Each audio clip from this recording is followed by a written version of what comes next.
nesse estudo de Neemias, nós vamos continuar estudando algumas coisas agora. Depois do intervalo vamos ler mais um pouco, amanhã vamos ler e finalizar também o nosso estudo. Nós temos falado bastante sobre a batalha que existe para a reconstrução. Neemias conta a história da reconstrução de Jerusalém. Nós temos feito esse paralelo com as nossas vidas, Neemias com o Espírito Santo, Sanbalat e Tobias com o inimigo.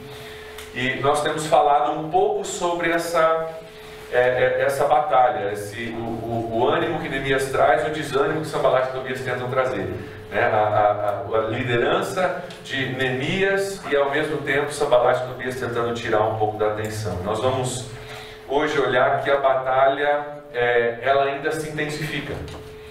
Até agora o que nós temos visto entre Neemias e Sanbalat e Tobias é um bate-boca, uma discussão sobre direitos legais que nós falamos, né? Sanbalat sendo governador, Neemias tendo uma carta do rei, então eles descobrem que pode haver isso, e Sanbalat e Tobias ficam irados, começam a falar contra, começam a tentar desanimar, mas quando a gente pensa que o negócio já está passando, o caldo engrossa.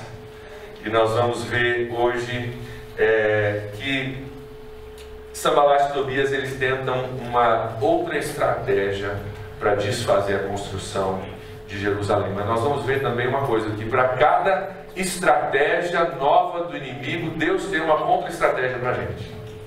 Para cada investida diferente, cada guinada que o inimigo dá, Deus também dá para nós sabedoria através do Espírito Santo, representado aqui em Neemias, para nós sabermos contra-atacar. Então, nós vamos ver hoje essa nova estratégia e a contra-estratégia de Neemias, buscando ainda a vitória para Jerusalém. E nós vamos ler lá em Neemias capítulo 4, se você puder abrir sua Bíblia comigo lá. Nós vamos ler um pouco desse capítulo hoje. À medida que a gente vai estudando, nós vamos olhando juntos. Neemias capítulo 4, sei que nós já lemos isso junto, mas eu quero ressaltar alguns versículos para vocês. Neemias capítulo 4, a partir do versículo 1. Tudo começa na batalha com zombaria e com desânimo. Começa com uma guerra de palavras. E nós vemos isso no versículo 1 e 2. Quando Sanbalat soube que estávamos reconstruindo o muro, ficou furioso e ridicularizou os judeus. E na presença dos seus compatriotas e dos poderosos de Samaria disse: o que aqueles frágeis judeus estão fazendo? Será que vão restaurar o muro?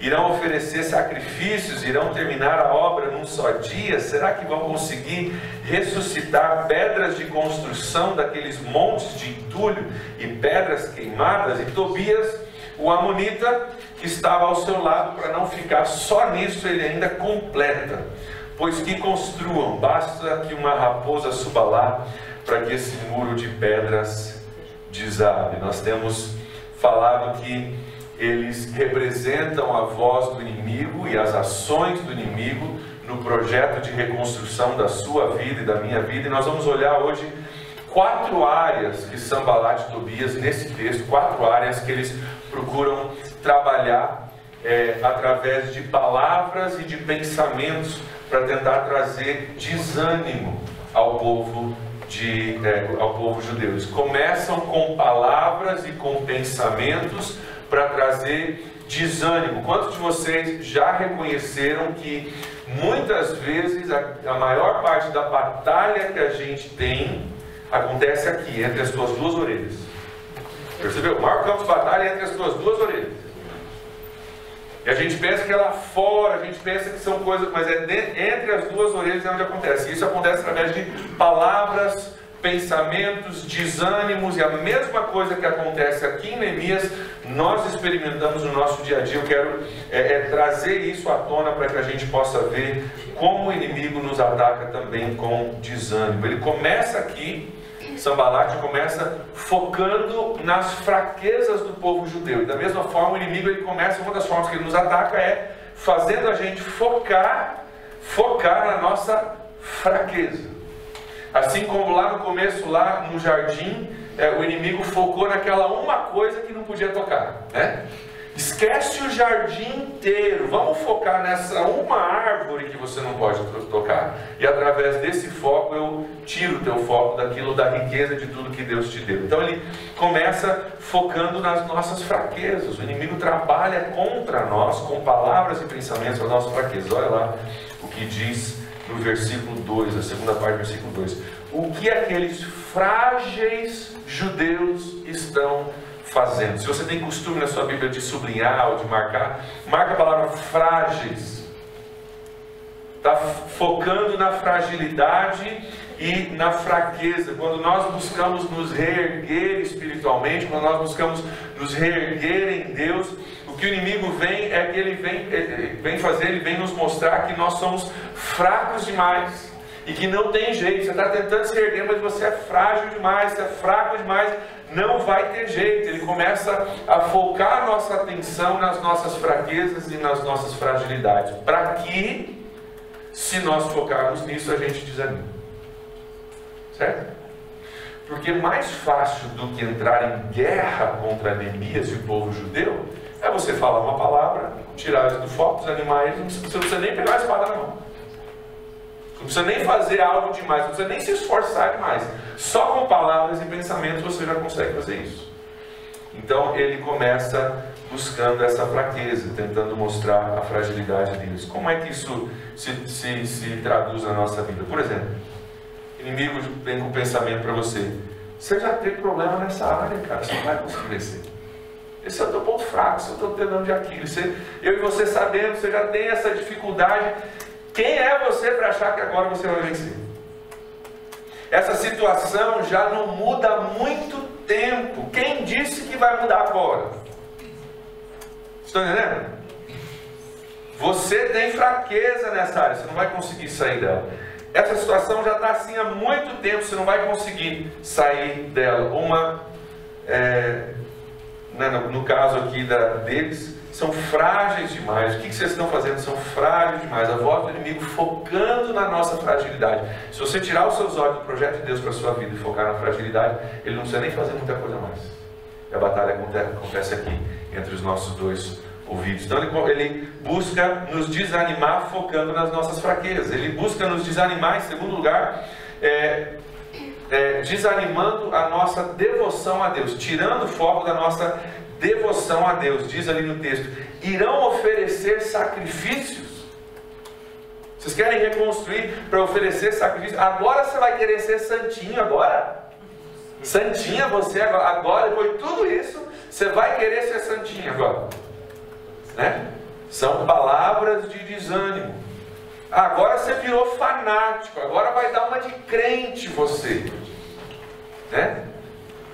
E começa a focar no fato de que em momentos nós não demonstramos santidade, que em momentos que realmente nós não fomos sérios, que em momentos realmente nós não agimos como cristãos. Então, em vez de ele tentar, uma forma de ele tentar te barrar é focar naquilo que você não tem feito, naquilo que você não tem, naquilo que você não tem feito, tirando o seu foco, tentando desanimar você de devoção a Deus. Ele zomba da nossa devoção para nos desanimar. Agora, entenda uma coisa. Nessa área que acontece com muita frequência um ataque contra a construção de Deus nas nossas vidas, o inimigo só tem poder se a gente ouvir. Entende? São palavras, são pensamentos, são coisas que ele coloca no nosso caminho para a gente parar e pensar. Se você der ouvidos, você realmente desanima, você realmente tira o foco e ele pode vencer você ali sem nem ter que pegar uma espada na mão. Se entrar por um ouvido e sair pelo outro, se eu falar como a gente já tem falado, alguém se interessou por mim, o nome dele é Espírito Santo. Deus tem um projeto na minha vida, eu fui comprado a alto preço, aquele certificado foi escrito contra mim, foi gravado na cruz, eu fui vivificado com Cristo, eu não aceito mais isso, não quero mais isso na minha vida. O único poder que ele tem é se você der esse poder ouvindo o que ele diz. Vai dar uma de santinho agora? Poxa, é verdade, não tem muito santo, então não faz nem sentido isso, né? A gente começa a dar corda para isso, a gente começa a pensar sobre isso e a gente desanima do projeto de Deus para as nossas vidas. Vocês estão entendendo como isso funciona? Existe um projeto, existe autoridade, existe recursos, mas a gente desanima por causa das palavras e da batalha que acontece na nossa mente. Então, tem que entrar por um ouvido e sair pelo outro, gente. Tem que entrar por um ouvido e sair pelo outro. Você tem que saber identificar aquela voz que nós conversamos na terça-feira, a voz da convicção do Espírito Santo, que fala de coisa e nos chama para construir, chama a nossa atenção, nos corrige com vistas à nossa reconstrução, com vista ao nosso sucesso, ou a voz de ataque do inimigo que realmente fala das nossas fraquezas com vistas ao nosso desânimo. Nós temos que saber discernir isso para que a gente possa parar de ouvir essas vozes, para que isso não seja uma fonte de desânimo para a gente. A gente pensa que isso é brincadeira, mas teve uma pesquisa que foi feita alguns anos atrás nos Estados Unidos com 1.500 e 1.750 alunos de faculdades evangélicas. Nem todos estavam estudando teologia, mas eram alunos que se diriam: sou cristão estudando numa faculdade cristã. 1.750 alunos, e a grande maioria disse que ouvia vozes falando com eles. Não falando de vozes audíveis, tá? Mas aquela vozinha que a gente fala, né? O pensamento, aquela coisa que passa pela sua cabeça, pelo seu coração, pensamentos negativos falando com eles, negativos. Se você falar para um psiquiatra que você ouve vozes negativas que te desanimam, vai te medicar, né? Vai te medicar imediatamente e vai ver com olhos de problema. Mas eu acredito que existe realmente questões, a gente já falou sobre isso, de desequilíbrio mental, existe situações onde você precisa procurar um psicólogo, psicanalista, você precisa de uma ajuda. Existe às vezes um desequilíbrio mental que precisa ser trabalhado, mas existem situações que não é uma questão psicológica ou de desequilíbrio mental. Existem realmente palavras que são lançadas na nossa mente, no nosso coração, que vêm de um cunho espiritual que nós precisamos também saber tratar. Afinal, você não precisa concordar comigo, mas tem situações que são espirituais que se medica, e os psicanalistas dizem: mas olha só como era uma questão psicológica. A gente medicou, pararam as vozes. Verdade, pararam as vozes e pararam um monte de outras coisas também. Tira o medicamento, as vozes voltam. Então nós precisamos entender que existe, e se fosse assim, se fosse só chance, vamos falar agora de estatística, se fosse só chance, metade de nós aqui deveria ter pensamentos negativos, assim: poxa, não vai dar certo, essa coisa que a gente luta, não vai dar certo, é difícil, com os outros dá certo, comigo não dá. E a outra metade, 50%, deveria ter pensamentos assim: André, levanta que hoje Deus está contigo, cara. Levanta, toma esse café que hoje é um dia de vitória na tua vida. Levanta porque Deus vai te usar na vida. Vamos para a igreja, André, porque Deus tem uma palavra para você. Lá você vai abrir tua Bíblia e Deus vai falar contigo. Mas a gente sabe na prática que 50% de nós não temos isso. Então, se fosse só biologia, estatisticamente, 50% do tempo a gente deveria ter pensamentos super positivos. Por que a grande maioria de nós sente essa batalha, essa dificuldade com pensamentos negativos? Nós sabemos que existe às vezes uma situação espiritual que a gente precisa tratar, que a gente precisa entender, a gente precisa saber de onde vem essa voz, e nós precisamos fazer o que Paulo diz em 2 Coríntios 10, que a gente já falou aqui: levar cativo todo pensamento e torná-lo obediente a Cristo. Eu não sei como você interpreta esse versículo, não é uma interpretação aqui teológica, mas é o que funciona na minha cabeça. Pensamento entrou na minha cabeça, não é compatível com Cristo, eu boto ele na cadeia, torno ele cativo. Vai lá, fica na cadeia lá, porque você solto vai gerar problema, então você vai para a cadeia. Fica lá porque você não presta, eu não quero você em volta de mim. Então ele tenta nos desanimar com a nossa devoção a Deus. Virou fanático agora, vai dar de crente, está santinho agora. E ele tenta nos tirar do foco daquilo que Deus tem para nós. A terceira forma que o inimigo trabalha, nós vemos isso no texto. Então, primeiro, buscando focar nas nossas fraquezas. Segundo, nos desanimando da nossa devoção a Deus. Terceiro, ele tenta nos desanimar com relação à velocidade do nosso progresso. No texto, Sanballat diz: vocês vão terminar esse projeto num dia só? Vocês vão reconstruir isso aqui, vocês vão oferecer sacrifício aqui, vocês estão malucos? Vocês vão terminar esse projeto num dia só e começa a tirar o foco do progresso para olhar o quanto talvez vá demorar a nossa reconstrução. Você já tentou e não conseguiu. Quem disse que você vai conseguir agora? Vem para minar nossa fé, vem para nos fazer olhar o quanto ainda falta fazer. E aí você desanima, e aí você cansa, e aí você entrega as suas armas, e você se entrega ao processo, e você se satisfaz com ficar do jeito que está. Estou falando só para mim, ou tem alguém que já, vocês estão entendendo? Levanta sua mão, você está entendendo o que eu estou falando. Está entendendo? Ok. Oi? Terceiro lugar, então, ele tenta desanimar, focando na velocidade do nosso processo, do progresso, ou a falta de velocidade. Vocês vão construir num dia só? Então, primeira coisa, ele chega lá e fala: vocês frágeis judeus, vocês são frágeis, vão oferecer sacrifícios aqui, o que vocês estão achando? Você virou santinho agora? Terceiro lugar, falta muita coisa ainda para acontecer na tua vida. Falta muita coisa no projeto de construção. Você já tentou e não conseguiu. Quem disse que você vai conseguir agora? Ele mina a nossa fé, nos faz focar não no jardim, mas naquela uma coisa que não pode, não no projeto de Deus, mas naquilo que ainda falta, não naquilo que Deus já fez na sua vida, mas naquilo que ainda falta fazer. Lá na igreja eu falo frequentemente, depois de um momento de louvor, eu falo: gente, eu não estou do jeito que eu quero estar ainda, mas graças a Deus eu não estou do jeito que eu estava. Vamos lembrar disso. Não estou do jeito que eu quero estar ainda, mas eu não estou mais do jeito que eu estava. Glória a Deus por isso. Então, à medida que eu olho aquilo que ainda falta fazer, não vamos esquecer daquilo que Deus já fez. E o que Ele quer é que você olhe só para aquilo que falta fazer. Cara, tem muito buraco nesse muro ainda. Tem muita madeira lá da floresta para cortar, para fazer porta. Tem muita coisa ainda para fazer.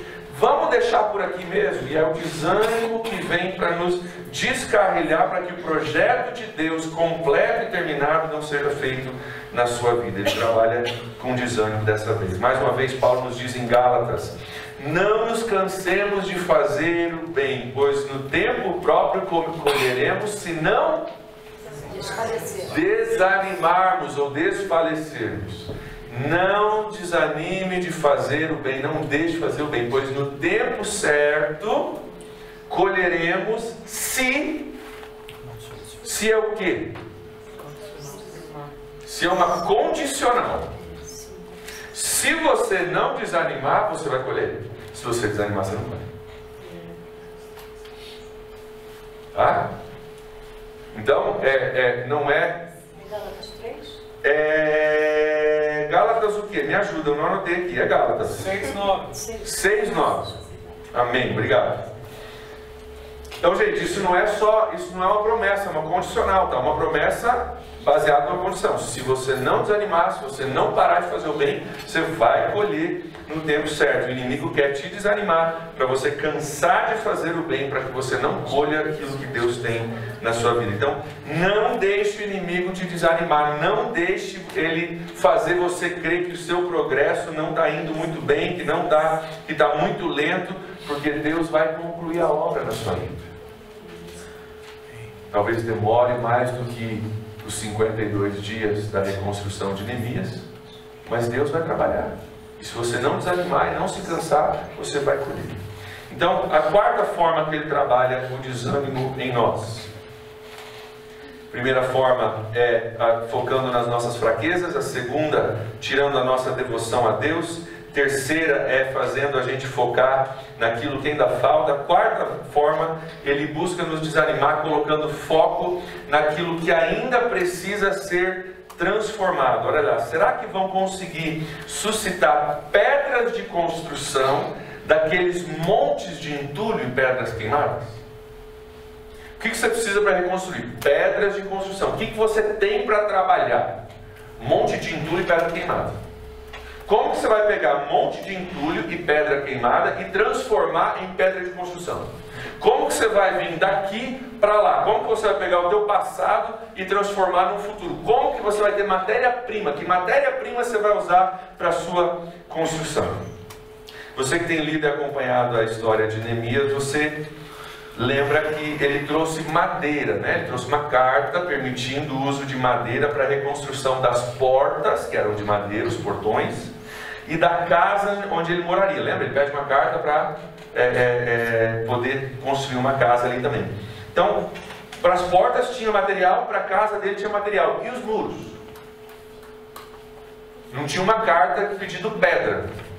Os muros viriam da onde? Da onde que se reconstruiriam os muros? Das mesmas pedras que tinham sido derrubadas, e queimadas, e quebradas, e entulhadas, que estavam espalhadas ao redor de toda a cidade.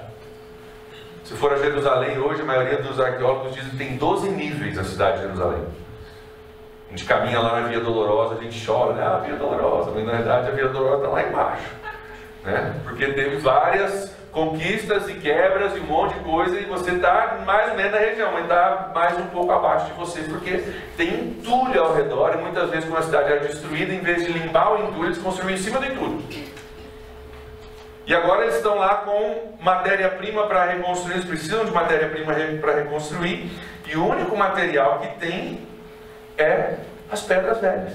Aquilo que foi quebrado, que foi destruído, que foi derrubado, tem que ser recuperado, trazido de volta para o seu intuito principal, para aquilo para o qual foi feito, para que haja uma reconstrução.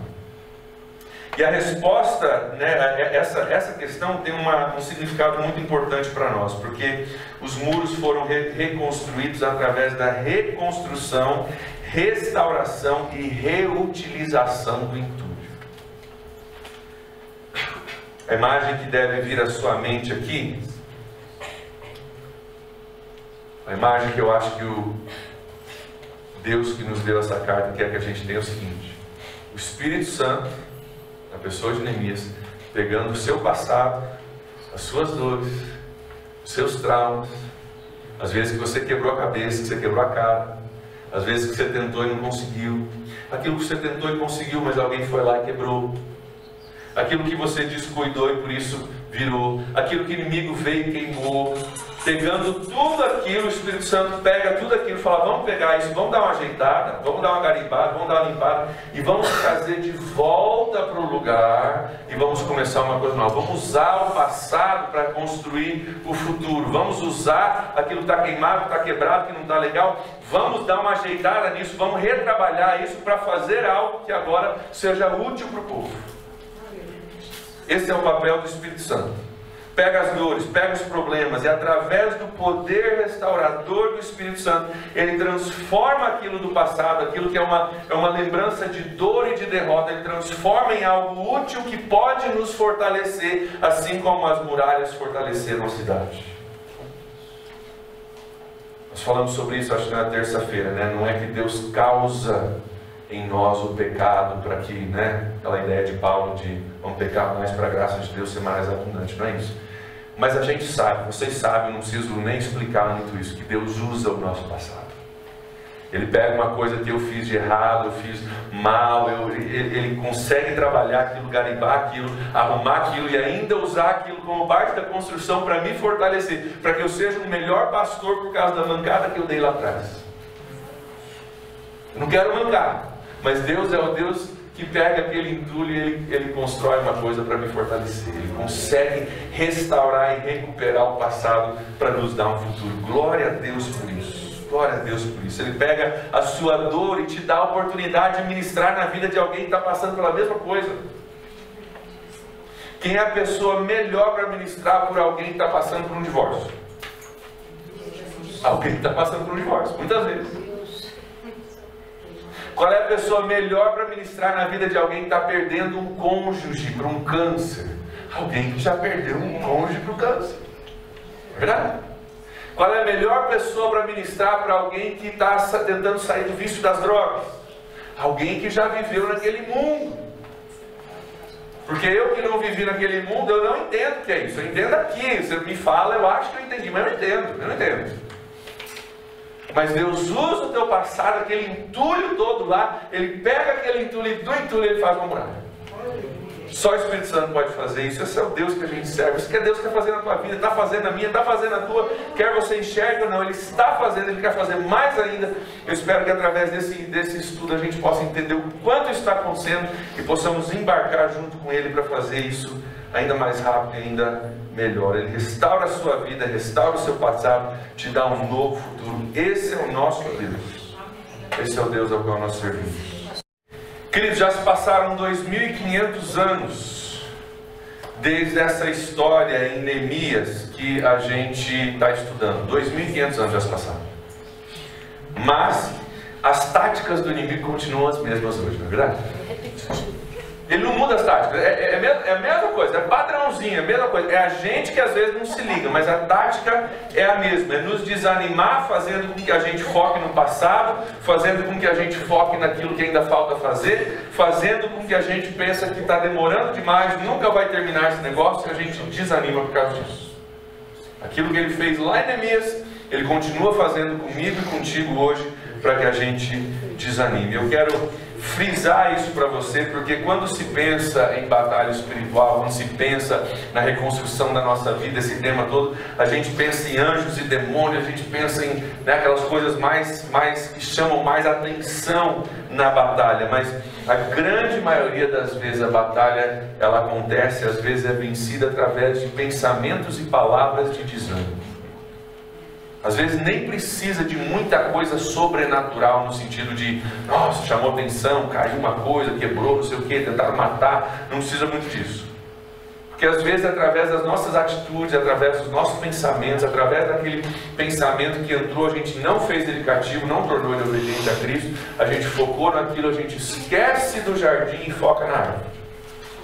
E por causa da árvore a gente diz sim para uma proposta do inimigo que nos rouba de tudo aquilo que Deus tem.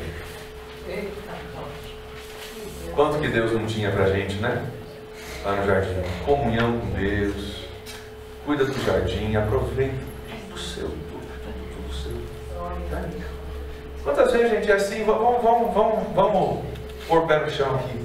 Quantas vezes nós estamos na caminhada cristã? Não tem nem a ver com o projeto, tem a ver com a caminhada cristã. O inimigo foca naquilo que a gente não pode fazer. Gente que acha que cristianismo é uma camisa de força. Não pode isso, não pode aquilo, não é camisa de força, não. Sabe por quê? É verdade, a Bíblia diz que eu não posso mentir. Mas se eu minto, eu estou sempre tentando lembrar para quem que eu contei qual versão da história. Porque eu não quero que ele descubra que eu menti. Então eu fico conversando aqui, tentando, será que eu falei? Eu não lembro se eu falei assim. Isso é liberdade? Não é. Então quem está livre? O cara que escolhe não mentir por obediência a Deus, entendendo que Deus, o arquiteto das nossas vidas do universo, nos deu isso como um princípio? Ou o cara que se sente livre para fazer, mas não fazer? A Bíblia diz, não pode roubar. O cara que rouba, sempre olhando o ombro dele, né? Será que me viram? Será que descobriram? Será que tem alguém vindo? Sérgio Moro, vem aí, né? Quem que é mais livre? O cara que tem a liberdade de roubar, mas está sempre vigiando, não consegue dormir direito, está com crise de ansiedade, ou o cara que diz, cara, eu me submeto a um Deus que diz que é melhor para mim, se eu não fizer, eu não vou. Entende? Então, o inimigo, ele vem para focar naquilo que não pode fazer, não pode isso, não pode aquilo, não pode isso, não pode aquilo. O cara pode um monte de coisa. Pode um monte de coisa, e aquilo que pode é sempre o nosso melhor. Então, vamos cuidar com isso, não vamos deixar ele frisar naquilo que não está acontecendo, naquilo que a gente não pode, nas atitudes e pensamentos negativos. E eu espero que a gente possa estar mais alerta a isso no futuro. Nada do que eu estou dizendo para vocês é novidade, mas a gente precisa ser lembrado disso, porque esse é o chão de fábrica da fé. É aqui que acontece o negócio, é aqui que acontece o nosso dia a dia, e a gente precisa ser lembrado disso. Então o que nós fazemos quando somos encarados com desânimo? Porque a grande maioria da batalha na sua mente, na minha mente, vai ser através de desânimo. Então o que a gente faz com isso? Vamos olhar o que o povo fez? Tiveram 4 estratégias para desânimo, que Sanbalat e Tobias trouxeram, e tiveram várias atitudes que o povo tomou para lutar contra esse desânimo. Vamos olhar no versículo 4 e 5 de Neemias 4. Começa com desânimo, e o povo responde o seguinte: Ouve-nos, ó Deus, pois estamos sendo desprezados. Faze cair sobre eles a zombaria, e sejam eles levados prisioneiros como despojo para outra terra. Versículo 5. Não perdoes os seus pecados, nem apague as suas maldades, pois provocaram a tua ira diante dos construtores. Preste atenção, o que eles fazem quando ouvem a palavra de desânimo? Eles oram. Eles oram. Ouve-nos, ó Deus, ajuda a gente, Senhor. Olha para a nossa situação, Deus. Veja o que eles estão fazendo, Deus, e vem trabalhar conosco. Eles oram. Então, se você está passando por essa dificuldade, você sente essa batalha, uma das contra-estratégias que você pode usar e você deve usar é a oração. É a oração. Mas é interessante porque, olha o versículo 6, o que acontece também. Nesse meio tempo, fomos reconstruindo o muro, até que toda a sua extensão chegamos à metade da sua altura, pois o povo estava totalmente dedicado ao trabalho. Eles oram, mas eles continuam construindo. Isso é tão importante. Não é só para tudo e vamos orar agora, que o inimigo está atacando. Não. O inimigo está atacando, ora e constrói. Ora e não para. Ora e não tira teu foco do projeto. Você vai orar sim, mas você vai orando e vai trabalhando. Você vai orando e vai buscando. Você vai orando e vai pregando. Você vai orando e vai servindo. Você vai orando e vai perdoando. Vai orando e vai fazendo. Não para o teu projeto por causa de um ataque. Eles oram e eles continuam trabalhando. Eu gosto da forma que a Bíblia relata isso. Sanbalat está lá falando um monte para o povo. O povo está construindo e o Sanbalat vai lá e começa a falar um monte. E nesse meio tempo, diz o versículo 6, se você sublinha da Bíblia, sublinha ou circula. Nesse meio tempo, enquanto o camarada está falando, nós estamos construindo. Você vai falar, fala meu irmão, pode falar. Você vai desanimar? Desanima, pode falar que nós vamos orar e nós vamos continuar. Enquanto você fala, nós estamos construindo. Estão vendo o negócio? Eles entenderam que são palavras. Ele não tinha legalidade, nós já aprendemos isso na terça-feira, não tinha legalidade. Ele tinha carta do rei. Eles tinham um suprimento, eles tinham uma visão, eles sabiam que Deus estava no processo, tinha um líder agora organizando isso, e tinha um cara querendo falar, são só palavras. Não deu ouvido. Então Deus, olha o cara aqui está falando, está enchendo o saco, lida com ele, Deus, e vamos construir. Vamos bola para frente. Não para por causa disso. Deixa ele falar, grande coisa. Enquanto ele fala, a gente constrói. E se nós tivéssemos essa reação aí quando o inimigo vem para a gente, se a gente conseguisse, esquece tudo o resto de Neemias e tudo que nós vamos falar aí nos próximos dias, se a gente conseguisse só pegar isso aqui, né? Quando o inimigo vem com o pensamento, a gente orar e continuar construindo, se a gente só aprendesse isso, já estava bom, tá? Já tinha ganhado a semana. São coisas simples, coisas que a gente sabe, mas coisas que a gente acaba não fazendo. E a gente precisa ser lembrado disso, que nós possamos ter a mesma reação quando o desânimo do inimigo vem contra nós. Amém? Daí ele descobre, Sanbalat descobre que a intimidação dele não funcionou. Eu estou aqui falando, foquei no desânimo, foquei na fraqueza deles, tentei tirar o foco deles da devoção a Deus, tentei focar um monte de coisa. Não está funcionando, ele fica furioso. E por ficar furioso, ele muda a estratégia. Olha só, versículo 7 a 8. Quando, porém, Sanbalat e Tobias, os árabes amonitas e os homens de Asdod, souberam que os reparos do muro de Jerusalém já tinham avançado, que as brechas estavam sendo fechadas, glória a Deus, ficaram furiosos. Juntos todos planejaram atacar Jerusalém e causar confusão. Ele entendeu o recado. Eu estou falando um monte, o meu falar que era já para desanimar, já para tirar o foco, já para não fazer, não está funcionando. O povo está me ouvindo falar, enquanto eu falo, eles estão construindo. Opa, para tudo, preciso trocar uma estratégia.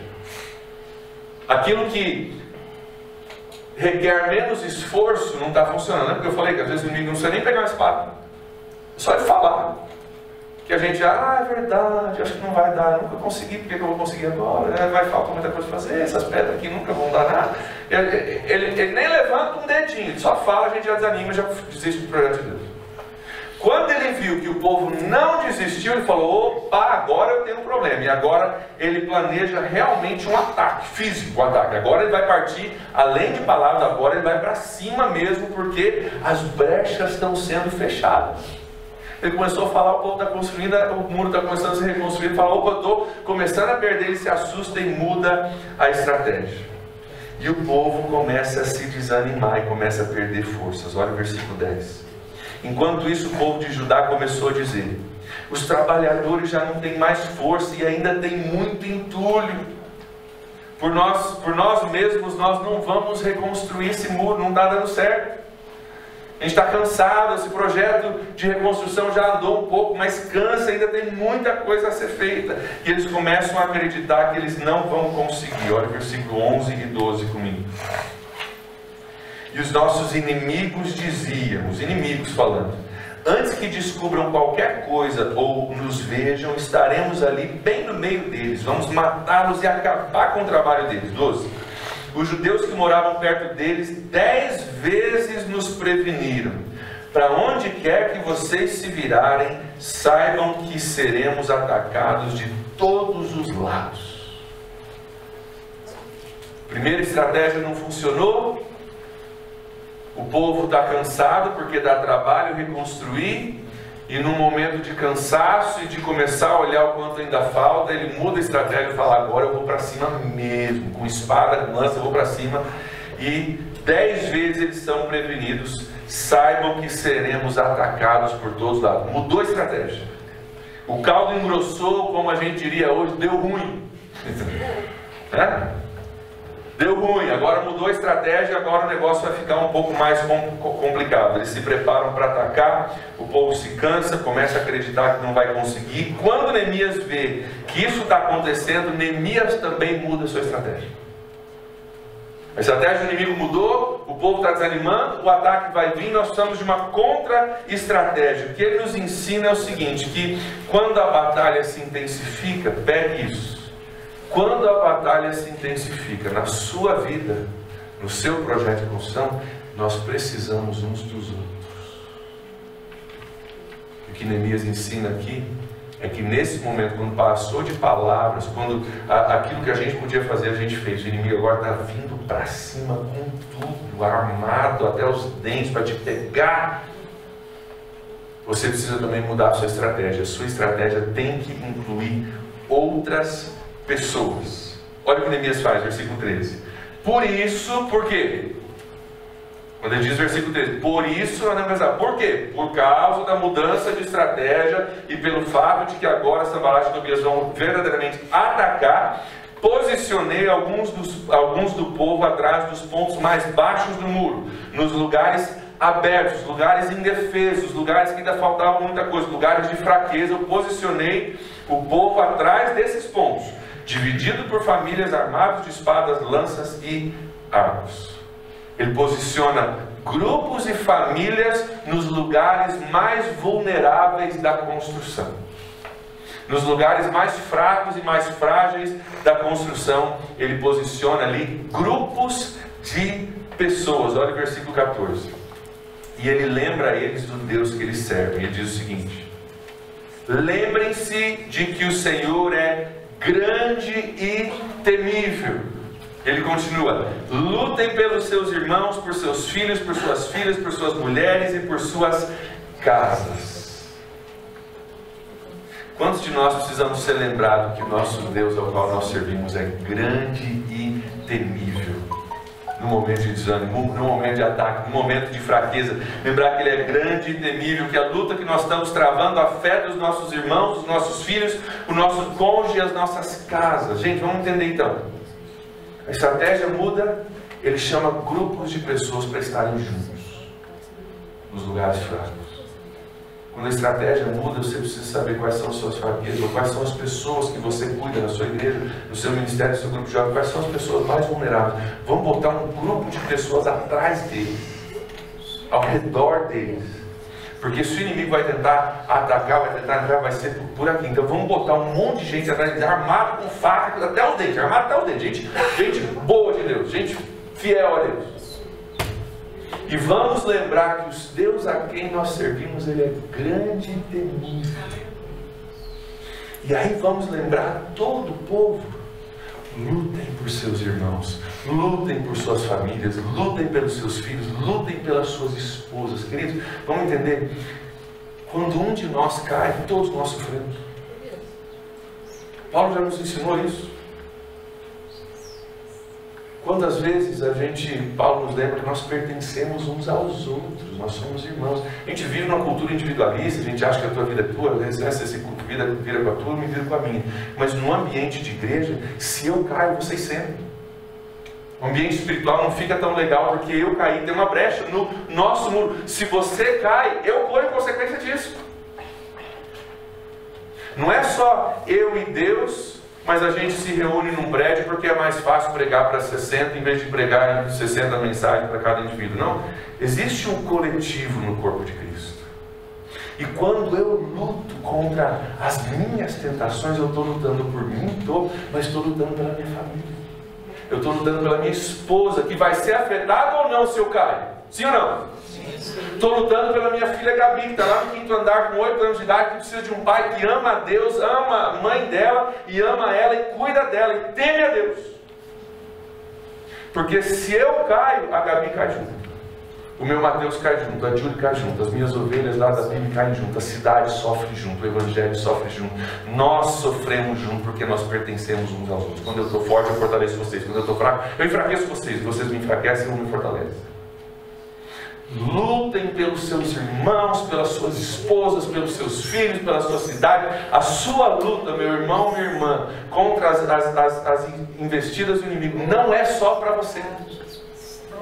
A sua vitória não é só a sua vitória, é a vitória da tua família, do teu casamento, da tua igreja, de todo mundo que você discipula, que você serve, do teu futuro, da tua vitória. A tua derrota também é nossa derrota, a derrota da tua família, a derrota dos teus filhos, da tua igreja. Não é só nós que Ele quer. Se você é pastor, você já sabe, né? Que o alvo é maior. O alvo é maior. Porque, como a Bíblia diz, se Ele ferir o pastor, ele dispersa as ovelhas, né? Então a nossa estratégia ela tem que mudar. Quando o ataque se intensifica, a gente tem que rodear de gente os lugares vulneráveis.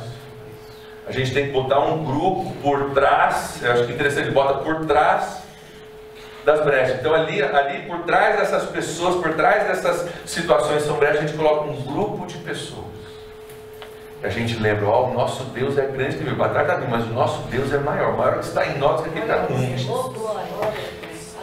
Tempo atrás uma irmã veio para mim, casal, e a sogra estava morando na casa delas, uma questão de saúde e tal, e um pastorzinho lá veio e chegou, essa tua sogra é da Seixonoí, ela está morando na tua casa, você é trevas, vai dar problema, pastor, o que eu faço? Eu falei, bom, primeiro, se você botar a tua sogra para fora de casa, vai ter um problema no teu casamento.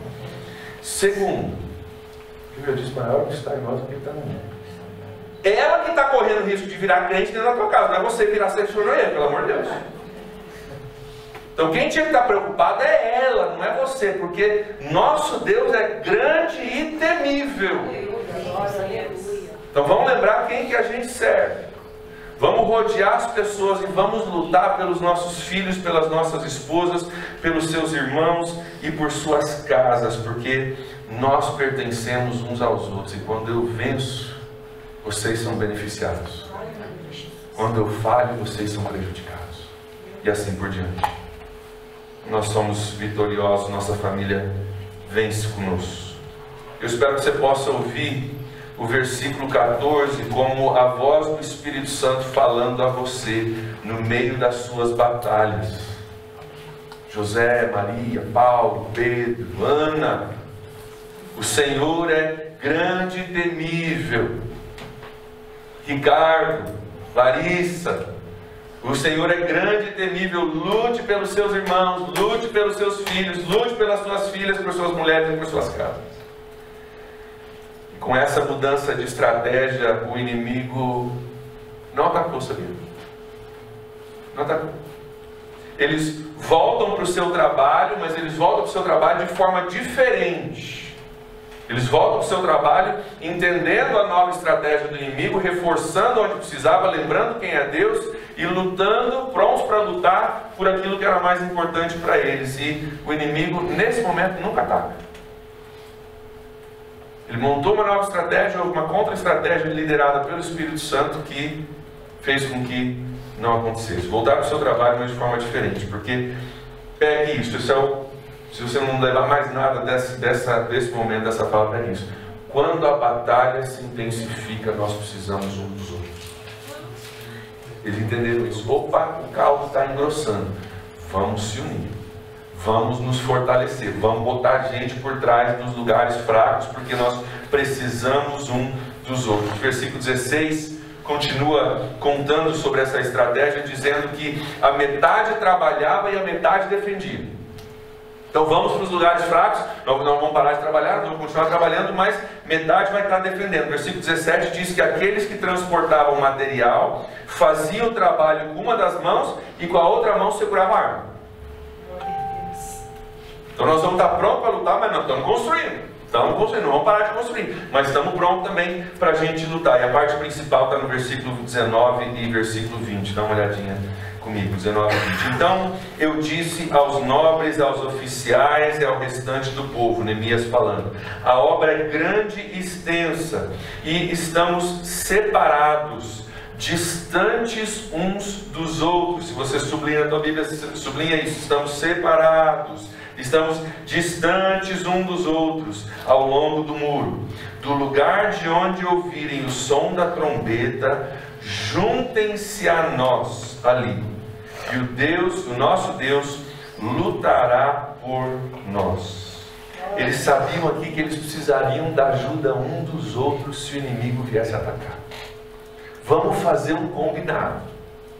Se você ouvir um irmão, uma irmã sua ao redor aqui tocar uma trombeta, corre! Corre para ajudar, corre para lutar e saiba que Deus vai dar a vitória. Mas nós estamos espalhados, nós estamos muito distantes um do outro. Nós precisamos ter uma estratégia para ter uma chamada para dizer alerta, alerta, alerta, para tudo. Corre para ajudar, para que a gente possa ser vitorioso no nosso ataque. Por quê? Porque quando a batalha se intensifica, nós precisamos uns dos outros. Você tem alguém hoje já que, quando a batalha se intensifica, você tem uma trombeta para tocar? Oração. Você tem oração, mas você tem uma pessoa. Você tem uma pessoa que você pode ligar? Falando agora de estar em comunhão, de ter irmãos ao redor. Você tem uma pessoa que você está caminhando junto, que vocês estão construindo junto, e tem um combinado, cara, se você precisar, você me liga. O irmão da nossa igreja agora, ele é membro da nossa diretoria, grande amigo meu, a esposa dele está com câncer, no estágio 4, está bem complicada a situação dela, Eliane, o nome dela. Encontrei com o Reginaldo, falei, Reginaldo, você pode me ligar 3 da manhã, 4 da manhã, 5 da manhã, a hora que você precisar me ligar, você pode me ligar, você sabe disso? Sei, pastor, sei que você está comigo. Você tem alguém que, se a batalha intensificar, você pode tocar a trombeta e dizer, me ajuda aqui porque o caldo engrossou e eu preciso de pessoas ao meu redor. Você tem alguém? Se você não tem alguém, cultive isso, procure isso. Eu tenho meu pastor, mas você tem relacionamento com o teu pastor? Você tem um discipulador? Você tem alguém, um irmão em Cristo? Você pode, cultiva isso, cultiva isso. Cultiva alguém que você possa estar orando uns pelos outros, que você possa soar essa trombeta. Porque, meus irmãos, se a gente fizer a primeira parte de não deixar a batalha que acontece aqui entrar no nosso coração, se a gente disser não para as mentiras, se a gente tomar todo o pensamento cativo, ele vai vir para cima, vai mudar a estratégia. E quando ele mudar a estratégia e vier armado, você vai precisar de pessoas. E se você não tiver pessoas, o desânimo te pega. Na solidão a gente começa a pensar o que não deve, a fazer o que não deve, e o negócio pega. O muro de Jerusalém, ele media mais de 3 quilômetros em sua extensão. E às vezes eles trabalhavam separadamente, mas eles concordaram aqui que se alguém fosse atacado, os que estivessem ao redor correriam ali para ajudar. Essa para mim é a figura da igreja, gente. Essa é a figura da igreja. Para mim aqui é a igreja vindo ao redor de um irmão, de uma irmã ou de um grupo de irmãos. Esse é o nosso trabalho como membros da igreja. Essa é a importância de fazer parte de uma igreja, gente. Deixa eu abrir um parênteses aqui. Só me ouça, tá? A gente não precisa concordar para ser amigo, a gente já falou isso, né? Eu sou pastor de igreja, eu entendo que a igreja tem defeitos e dificuldades grandes. Eu entendo que a igreja é feita de pessoas imperfeitas. Se for na minha igreja, você vai ver no boletim, na capa do boletim: somos um grupo de pessoas imperfeitas transformadas por Jesus. Já está na capa do boletim. Você não vai achar que a gente é perfeito? A gente já fala para todo mundo: nós somos imperfeitos, mas Jesus está mudando a nossa vida. A igreja tem problemas? Tem, algumas mais do que outras, por causa do aglomerado de pessoas com mais ou menos problemas dentro da igreja. Mas a igreja ainda é projeto de Deus. E se você puder me ouvir, vamos pensar teologicamente por alguns instantes. Agora vou ser teológico com vocês, tá? Não existe, teologicamente falando, cristão separado da igreja. Biblicamente, a ideia de um crente que está longe, separado do corpo, não existe biblicamente. Não existe. Não existe. Não existe. E existe uma moda hoje de dizer: não, eu sou espiritual, eu busco a Deus. Cara, em casa, eu e Deus, nós, cara, pá, né? Deus fala, pá, e eu pá para Deus, e Deus pá para mim, eu e Deus em casa. Queridos, nós somos salvos para pertencermos a uma família. Não somos salvos só eu para Deus. Teologicamente, biblicamente, não existe argumento que te dê embasamento para você não estar no corpo de Cristo. Existe sim mágoa, falta de perdão, problema, que eu não tratei, que eu não perdoei, que eu não me submeti, e por isso eu não vou para a igreja. Mas não diga que teologicamente, biblicamente você tem base, porque não tem. Então, trate a mágoa, trate o problema, reconcilie com a pessoa, talvez se distancie de algumas pessoas abusivas, peça perdão por aquilo que você fez que foi abusivo e ache uma igreja onde Deus pode trabalhar na sua vida, onde você pode ser bênção, porque quando a batalha se intensifica, você precisa dos outros. Biblicamente isso é modinha, mas isso não existe, gente. Isso não existe. Biblicamente não existe. Essa ideia de eu ser cristão e eu estar aqui sozinho, eu e Deus, a gente se resolve. Isso é coisa da nossa cultura, isso é coisa das nossas mágoas, mas isso não existe biblicamente. Não existe. Nós precisamos um dos outros. Essa estratégia que a gente vê em Neemias é a igreja. É a igreja dizendo: cara, nós vamos lá onde está fraco, nós vamos fortalecer um ao outro, e eu vou ter uma trombeta que eu posso tocar, e vai vir um grupo e vai lutar comigo. Isso é a igreja, isso é o nosso papel, de lutarmos uns pelos outros, de ajudarmos uns aos outros. A importância de você fazer parte de uma igreja. Então, ouça a voz de Deus falando contigo. Para você completar a obra de reconstrução da sua vida, você vai precisar de irmãos e irmãs ao teu redor, senão você não chega lá. Você precisa pertencer a uma igreja. Não estou nem aqui falando de uma instituição. A grande maioria das igrejas são uma instituição. Ah, mas pastor, tem um grupo que se reúne numa casa, a gente tem comunhão e ali, amém.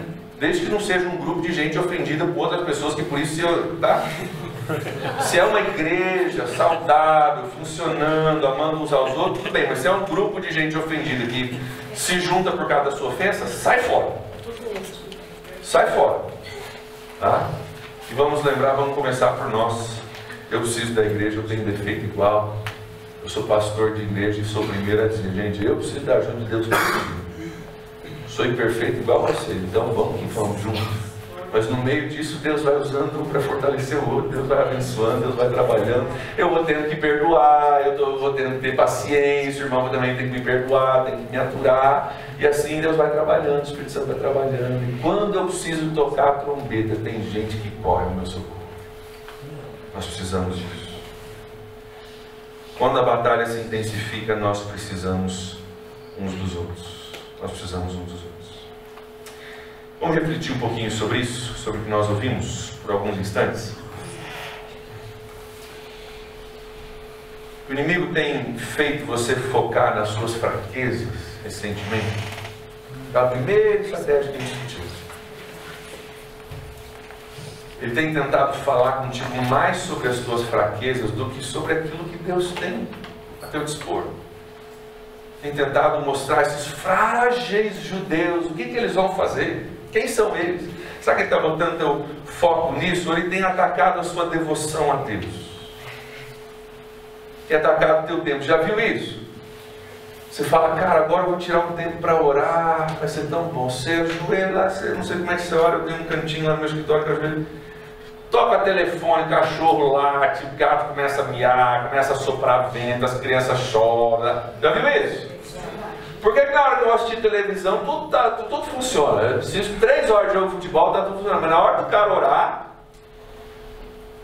né, será que está tentando atacar a tua devoção a Deus? Está cansado demais? Está estressado demais? Você não consegue concentrar? Você não consegue? Está tentando tirar a tua devoção? Ou simplesmente aquele deboche? Ah, Santinho, vai lá orar, Santinho. Está tentando tirar você do foco. Será que ele está zombando da sua aparente falta de progresso? Ou da demora no processo? Você vê um outro irmão lá na frente, você vê, poxa, olha quanto ele já chegou, olha quantos pastores do salão aí, pastor, a gente olha muito um para o outro, está com quanto? Nossa, está com 500 anos, né? Aprenda uma coisa, nunca se compare com outro ministério ou outro cristão. O dia que você se comparar, você vai pecar. Ou por orgulho, porque você está melhor, ou por inveja, que você está pior. Comparou, pecou. Comparou, pecou. Então não se compare. Porque ou você vai dizer, não, eu estou bem, cara, minha construção está redonda, está show de bola, porque os outros irmãos... E aquela coisa, se você for procurar ao seu redor comparar, você sempre vai achar alguém pior que você, né? Sempre tem alguém pior que você. Aí você fala, não, está tudo bem, a construção está indo bem, você meio que descansa porque sempre tem alguém pior que você. Ou você olha e fala, cara, tem tanta coisa ainda para acontecer e você desanima. Mas comparou, pecou. Não se compare. Será que ele está fazendo você pensar só naquilo que ainda falta, o progresso que não está acontecendo, não está indo ainda, está focando nisso? Será que ele está fazendo você enxergar só o entulho e não o muro que já está começando a se erguer? Você só vê entulho, você só vê pedra virada, mas você não vê que algumas dessas pedras Deus já usou, já transformou, já lapidou, já trabalhou, já está lá no muro, já está te fortalecendo, já faz parte da tua estrutura, já faz parte do futuro. Mas às vezes a gente só olha para o passado, só vê que tem entulho ainda, o desânimo dele está te pegando. Vamos lembrar do exemplo de Neemias, não dê ouvidos. Deixa ele falando e continua construindo. Enquanto ele fala, você constrói. Enquanto ele fala, você continua construindo. Talvez o inimigo tenha sido mais cruel, talvez tenha sido além de palavras, sua vida financeira, sua família, sua paz, seu casamento, sua própria confiança de que Deus está contigo, vai te dar vitória. Talvez você tenha sentido o inimigo realmente te abalando de uma forma mais séria. E se o ataque contigo tem sido mais armado, mais ferrenho, mais duro, você precisa tocar trombeta. Precisa tocar trombeta. Você precisa chamar algum irmão, uma irmã, você precisa se humilhar, você precisa buscar ajuda. A gente tem um defeito em igreja, não sei como é na sua. A gente pensa que igreja é o lugar da gente mostrar o quão santo a gente é, o quão certinho a gente está. A gente esquece que igreja é o hospital da alma. Preciso lembrar meus irmãos lá frequentemente. Às vezes eu faço um apelo, um momento como esse, fica em pé se você precisa de oração. Fala, gente, se vocês estão tudo bem, então nós estamos aqui fazendo o quê? É igual, já viu a academia? Onde você tem que estar saradão para poder ir na academia? Já viu? Onde mulher, só tem mulher já fitness e só cara sarado naquela academia. Se você não tiver, você tem vergonha de ir naquela academia. Já viu isso? Mas peraí, academia é pra quê? Academia é pro cara que não está sarado ir lá e ter uma saúde. Mas tem academia que é tão elite que o cara tem que estar sarado para ir na academia. Invertemos o negócio, gente. E às vezes a igreja é assim. A igreja é o lugar onde eu vou para buscar a presença de Deus, para dizer, estou soando a trombeta, eu preciso de ajuda, meu irmão. Mas a gente pensa, não, nessa igreja aqui eu já tenho que vir tudo consertadinho. Mas então, você está vendo? Às vezes a gente precisa soar trombeta, dizer, gente, eu preciso de ajuda, eu não estou bem. Tem momentos que eu vou te fortalecer e eu vou ser bênção na tua vida. Tem momentos que você vai precisar me fortalecer, porque hoje eu não estou legal.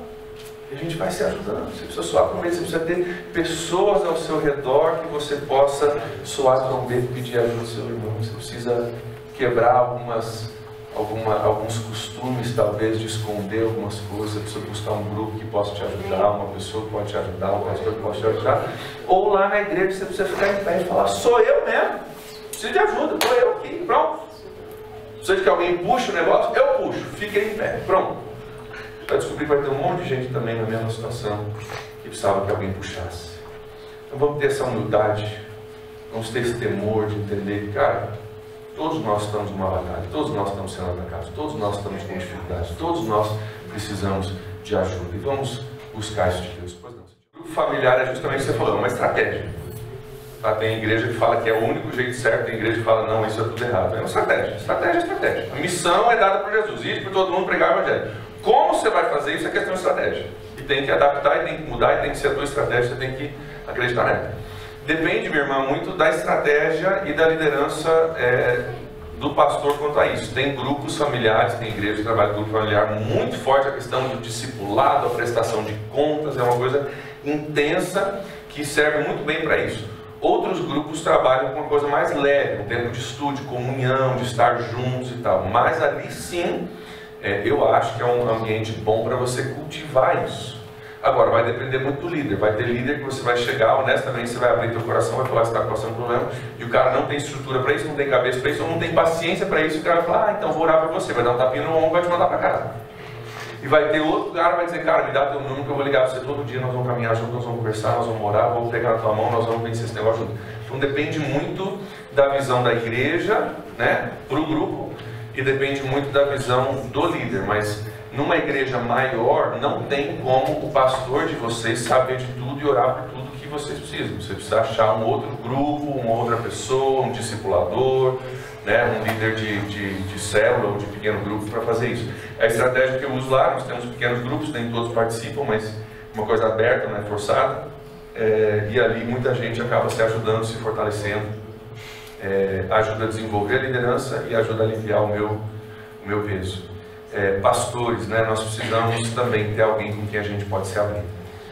Se você buscar, se você pedir ao Espírito Santo alguém que você possa se abrir, você vai encontrar. O Espírito Santo vai te dar esse presente. Eu tenho um pastor amigo meu a 1 hora de distância de onde eu moro, ele já é bem mais experiente no ministério do que eu, e eu vou lá nas minhas crises e ele olha para mim e dá risada, porque ele já passou por tudo isso. Hoje para ele isso não geraria crise, eu estou em crise, e ele fala, cara, isso aí é simples, é assim, né? Ele ora por mim e eu consigo me abrir com ele. Então, peça a Deus alguém que você pode abrir seu coração, peça alguém de confiança, faça um teste, esteja um pouco vulnerável, ver se a conversa vai fugir dali ou não, né?